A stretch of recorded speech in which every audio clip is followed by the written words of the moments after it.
Hello everyone and welcome to आशाएं judiciary. My name is प्रशांत कश्यप और मैं आज इंडियन कॉन्ट्रैक्ट एक्ट के एक ऐसे लैंडमार्क जजमेंट के बारे में बात करने वाला हूं जो डील करता है प्रीविटी ऑफ कंसिडरेशन से। केस का नाम है चिनाया वर्सेस रमाया। ये 1882 का केस है और इस केस को डिसाइड किया है मद्रास हाई कोर्ट ने। अब इस केस को स्टार्ट करने से पहले इंडियन कॉन्ट्रैक्ट एक्ट के सेक्शन 2 क्लॉज डी को हम अच्छे से डिस्कस करते हैं। Section 2 clause D defines consideration for promise.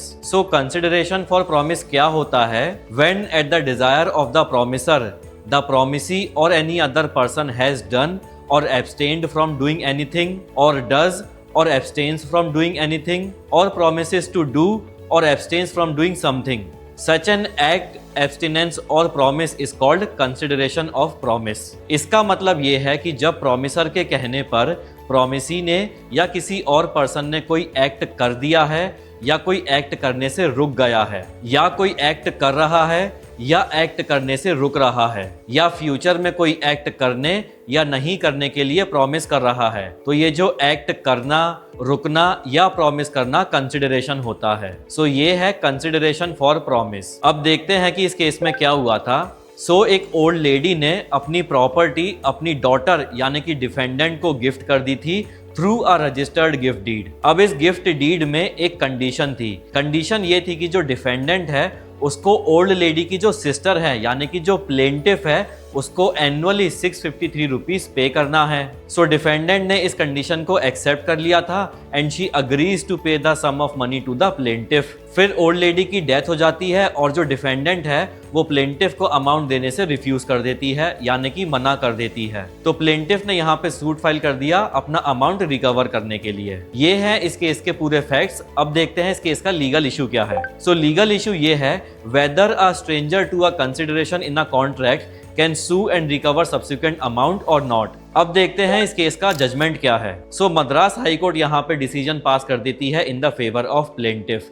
इसका मतलब ये है कि मद्रास हाई कोर्ट ने ओल्ड लेडी की जो सिस्टर है उसके फेवर में डिसीजन पास कर दिया।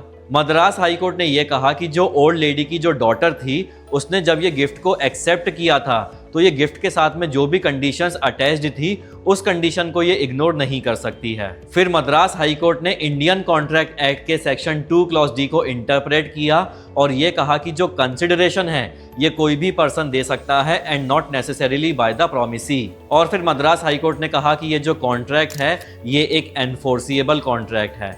प्लेंटिफ यहाँ पर सू कर सकती है इवन इफ प्लेंटिफ ने डायरेक्टली यहाँ पर कोई भी कंसिडरेशन प्रोवाइड नहीं करी थी। ये था इस केस का पूरा जजमेंट। अब हम बात करेंगे कुछ की प्रिंसिपल्स के बारे में। सबसे पहले हम बात करेंगे privity of consideration under Indian law. Indian contract act provide करता है कि जो कंसिडरेशन है वो कोई भी थर्ड पर्सन दे सकता है if it is desired by the promiser. Second is consideration in this case.